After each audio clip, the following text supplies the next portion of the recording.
పూర్వకాలంలో అనగనగా ఒక రాజ్యం ఉండేది. ఆ రాజ్యంలో ధర్మపాలుడు అనే ఒక గొప్ప రాజు ఉండేవాడు. ఆయన ప్రజలను తన పిల్లల్లాగా చూసుకునేవాడు.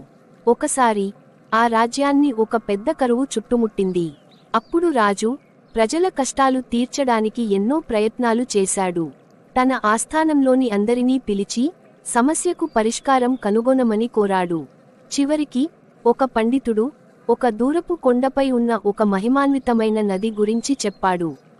ఆ నది నీటితో కరువును తీర్చవచ్చని తెలిపాడు.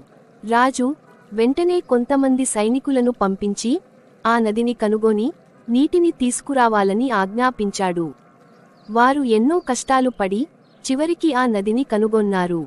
ఆ నీటిని తీసుకువచ్చి రాజ్యంలో పంచిపెట్టడంతో కరువు తీరింది. ప్రజలు తిరిగి సంతోషంగా జీవించారు. రాజుగారి మంచి మనసుకు అందరూ కృతజ్ఞతలు తెలిపారు. కరువు తీరిన తర్వాత ధర్మపాలుడు ప్రజల ఆర్థిక పరిస్థితిని మెరుగుపరచడంపై దృష్టి పెట్టాడు. ఆయన వ్యవసాయాన్ని ప్రోత్సహించడానికి అనేక చర్యలు చేపట్టాడు. కొత్త కాల్వలు తవ్వించి నీటిపారుదల సౌకర్యాలను విస్తరించాడు.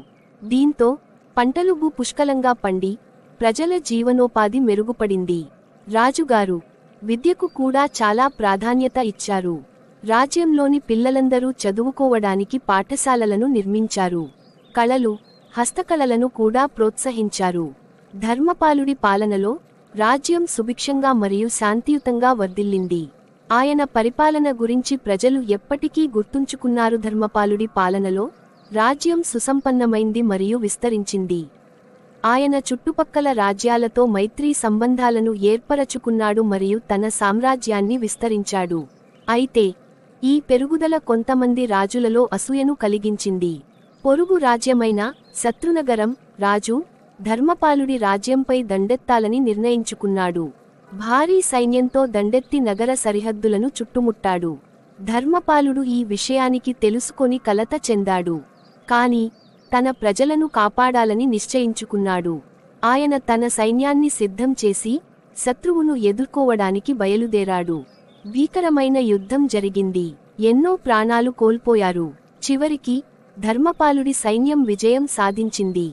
శత్రురాజు బందీగా పట్టుబడ్డాడు. ధర్మపాలుడు తన ప్రత్యర్థిని క్షమించి తన రాజ్యానికి తిరిగి పంపించివేశాడు. ఆయన దయను మరియు శాంతిని కోరుకునే తత్వాన్ని శత్రురాజు అర్థం చేసుకున్నాడు.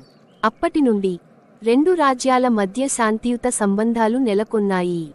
ధర్మపాలుడి కీర్తి దిక్కులన్నిటా వ్యాపించింది. ఆయనను అందరూ గొప్ప ధర్మపాలుడి పాలనలో రాజ్యం స్వర్ణయుగాన్ని చూసింది. ఆయన కేవలం ఒక రాజుగానే కాకుండా ఒక గొప్ప తత్వవేత్తగా కూడా పేరుగాంచాడు. ఆయన ప్రజలకు స్ఫూర్తిగా నిలిచాడు మరియు వారికి మార్గదర్శకుడయ్యాడు. ఆయన రాజ్యంలో కళలు మరియు సాహిత్యం అపూర్వంగా అభివృద్ధి చెందాయి. ఎంతోమంది పండితులు, కవులు ఆయన ఆస్థానాన్ని అలంకరించారు. ధర్మపాలుడి పాలన గురించి కథలు, గాథలు దేశమంతటా విస్తరించాయి. పొరుగు రాజ్యాల రాజులు కూడా ఆయన పాలనా తీరును ప్రశంసించారు.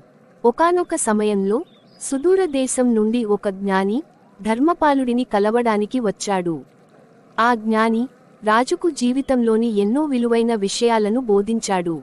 ధర్మపాలుడు ఆ జ్ఞాని మాటలను విని మరింత జ్ఞానవంతుడయ్యాడు. ఆయన పరిపాలనలో ప్రజలు సుఖశాంతులతో జీవించారు మరియు రాజ్యం అజేయంగా నిలిచింది. ఇది కథ యొక్క మరింత పెద్ద రూపం.